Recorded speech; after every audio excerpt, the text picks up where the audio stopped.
Are you all in this beautiful Thursday?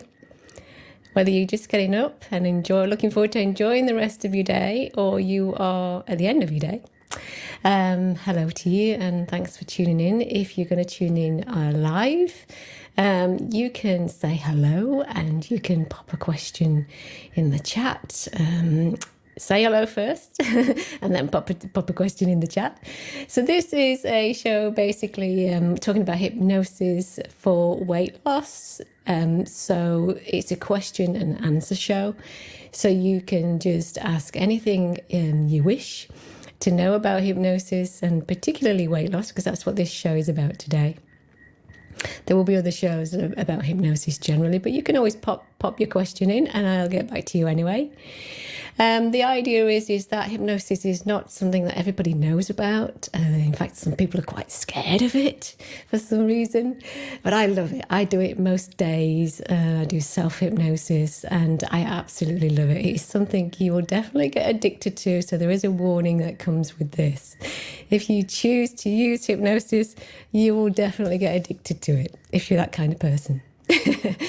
And it is so easy. It's because it's so relaxing. It's so easy to use. What you do is basically record something to listen to, and you stick your headphones on, and you give yourself some great positive thoughts and suggestions and visualizations to be able to, do whatever it is that day that you need to do. For me, I work on things daily. I'm always work in progress, as I think we all are. Or if you're not, maybe you need to be. No, to be fair, people have got it all together and they don't need any help, so that's all good. But yeah, for me, there's a lot of work in progress, a lot of things going on, a lot of stress in the world. And, it's good to put things in perspective. It's good to remind yourself that despite all the stress, you don't have to allow it to affect your mind and your body, and it does. So today, yes, hypnosis to lose weight. Please do say hello if you're around.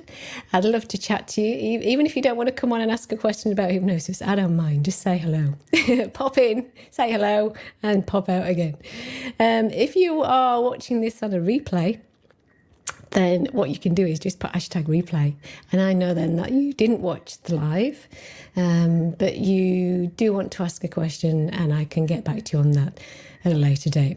At least then I know who I've answered the questions to and who I haven't. Now, last week we had a couple of good questions, and I had a couple of good questions after the show too. So I would say, don't be shy. It's probably, if you think it's a silly question, it's probably because everybody needs to know it. Like I said, don't be shy. Ask the questions.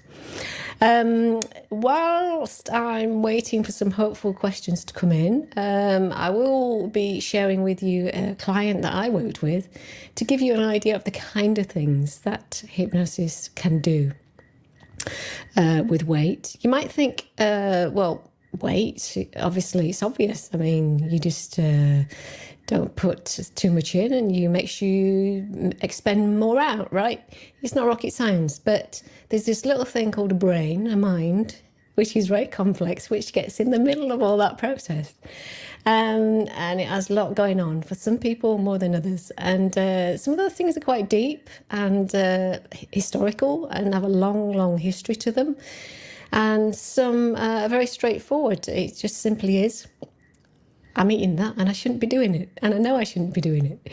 That's the great thing about hypnosis is we know what we know. We have a lot of insight into, well, most people do, into the fact that they know exactly what they're doing, whether they're biting the nails or having a cigarette or drinking too much alcohol. They know what they're doing is not necessarily good for them. But that's something at a conscious level. So within the mind, we have this conscious, unconscious kind of split. The unconscious is something that we can help to target and screen and identify things there where you can't always, because you're very busy in your daily life, you can't always stop off and start talking to your unconscious to figure out what's going on here. Why are we still doing this after all these years? But with hypnosis, when you have that that private moment with yourself, you can kind of come to some insights and understanding and awareness beyond the conscious awareness, which is the thing that's not helping you on a daily basis, other than to put weight on or to continue to have bad habits.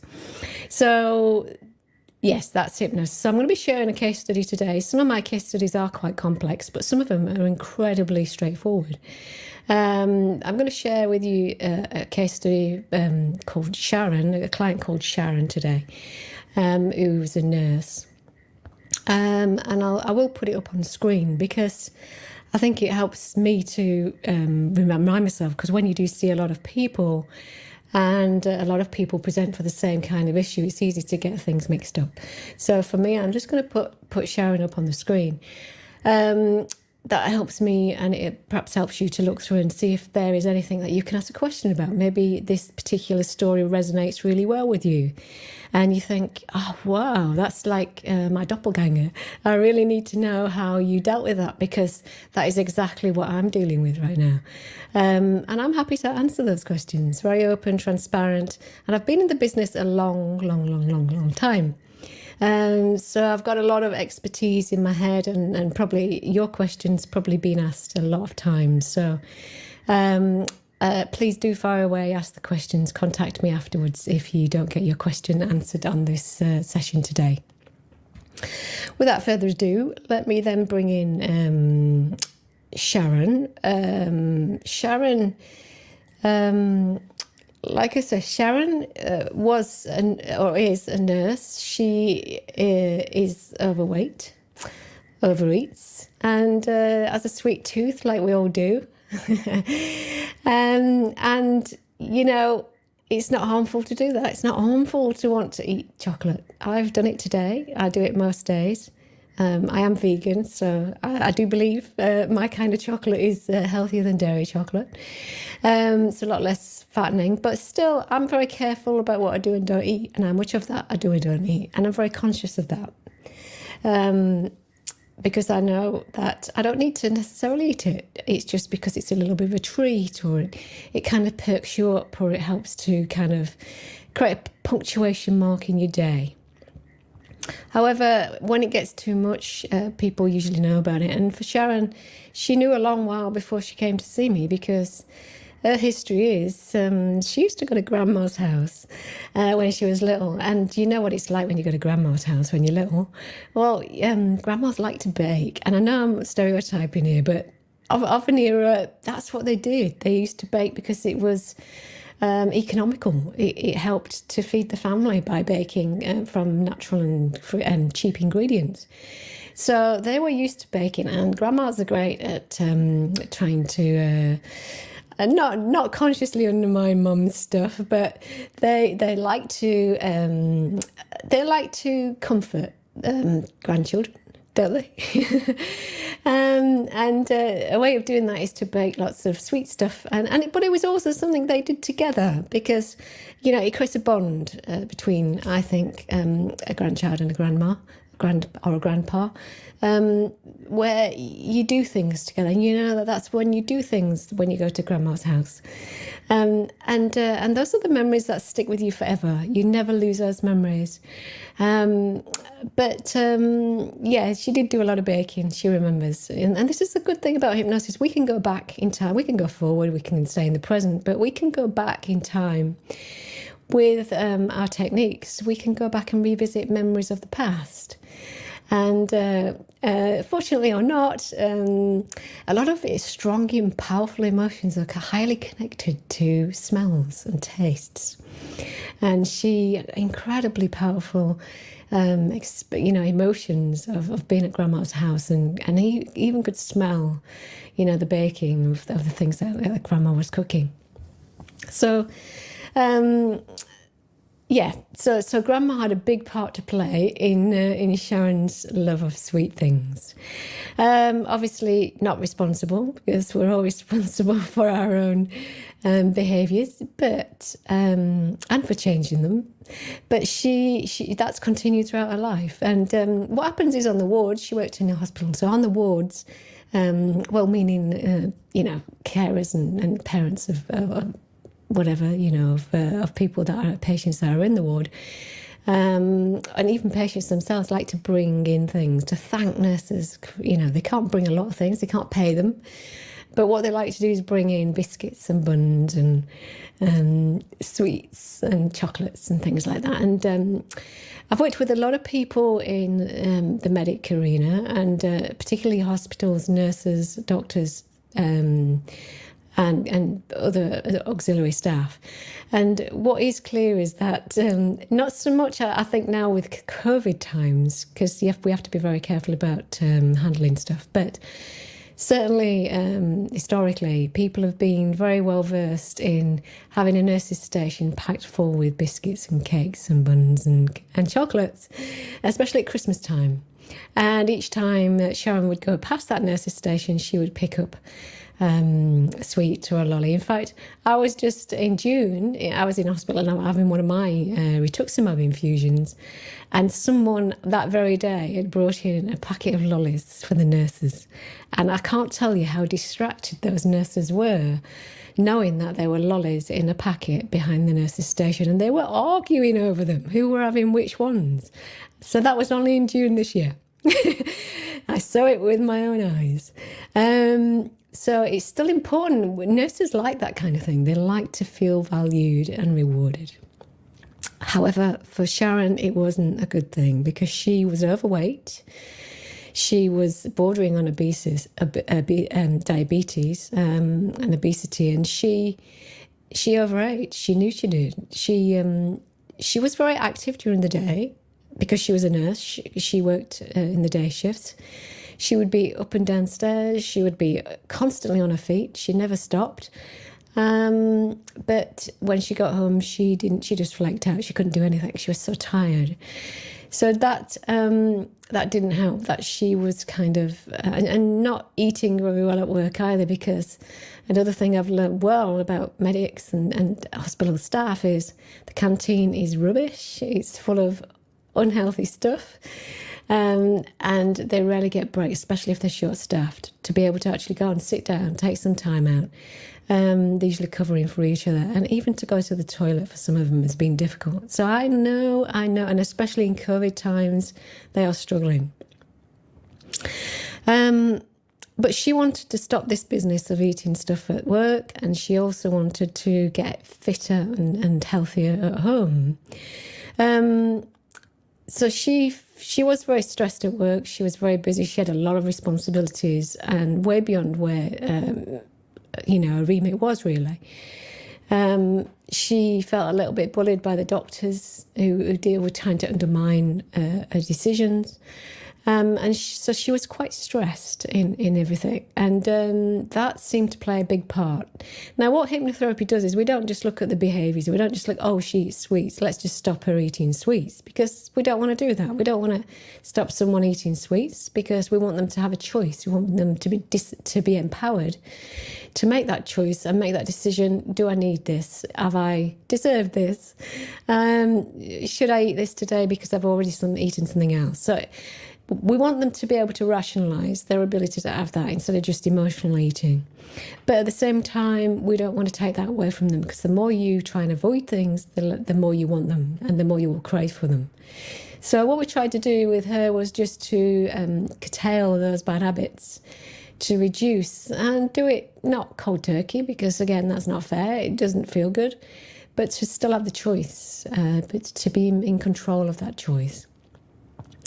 So starting off with Sharon, I don't know if we have any people with questions. If we do, please pop them in and I will definitely get around to answering them. I do get so involved in these case studies because I love working with people. And I find that each story has just so much to tell behind the scenes. So, please do let me know if you want to ask a question. The other thing I'm going to do is make sure, actually, that just make sure that my voice is still coming out on there. So the other thing, what was I going to say about Sharon? Sharon, unfortunately, had recently, about 18 months ago, lost her grandmother. Her grandmother had died and her will fell apart. So she she was really, she didn't realise it, but through the process of the work we did together, and again, I think I've said this many times before, is hypnosis, hypnotherapy is not a long therapy. It's a very brief therapy. We only see people for a few sessions. Weight, it's usually about 3 sessions straight off with weekly sessions, and then we spread that out monthly. So it usually is only about 3 to 6 sessions tops, unless there's a lot of comorbid, that means like associated symptoms that mean that the person has got things like depression or anxiety or, you know, a lot of other things going on that we need to tackle, and that can take a little bit more time if there's a lot of complex things happening. But for Sharon, not necessarily, but she didn't realise how much she was grieving still for, or hadn't grieved actually, for her grandma. And she really did, it's a big hole in her life, she really did miss her. So part of what we did, as well as tackling the stress, as well as tackling the sugar addiction she'd actually got to sweets and sweet stuff, we were working on stress at work as well as grieving. So giving her assertiveness suggestions, self-belief, self-efficacy, an ability to stand up for herself, basically, in an environment where it's difficult. It's difficult for nurses to do that. But the more she stood up to people, the less stress she felt. She felt good about what she was doing. So we did a lot of work to help her gain insight into what the kinds of things were contributing to her relationship with food, the way she had it currently and historically. And how we have various techniques. I can't talk about them on here, but because there's far too many, and we tailor that to each individual person.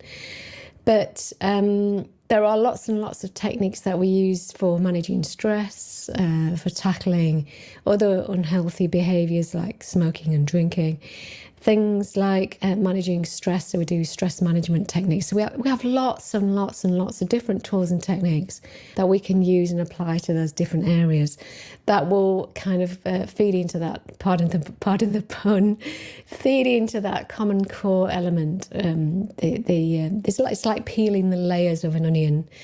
And we want to try and peel those layers away with various tools till we get to the thing in the middle, which is going to help her to gain sustainable change.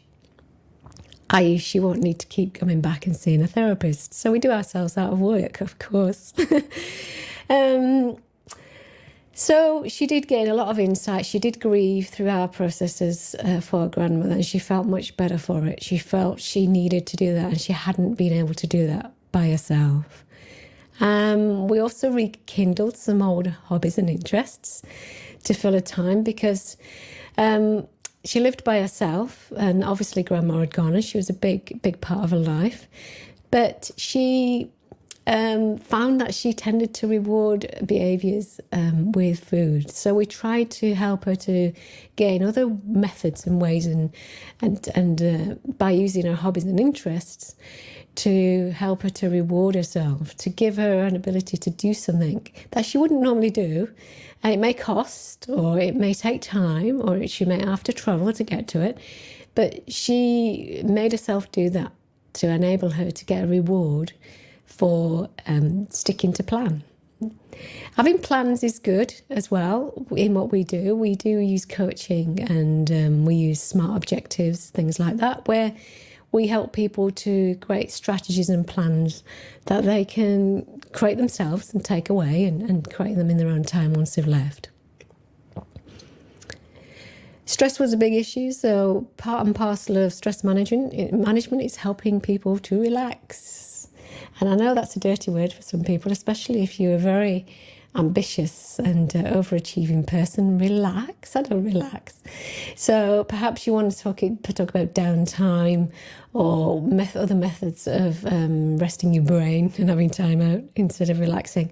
But she needed that. She needed some tools that she could use where even if she couldn't get away, she could go sit on the loo, the lavatory, for a few minutes, fire what we call a little anchor, which we create with a thumb and a finger, and she would be off into her favourite place or wherever it might be, and she literally just spends a few minutes taking herself into a visualization, and that just basically calms the whole of the body down, prepares her ready to go back out there again and face the music.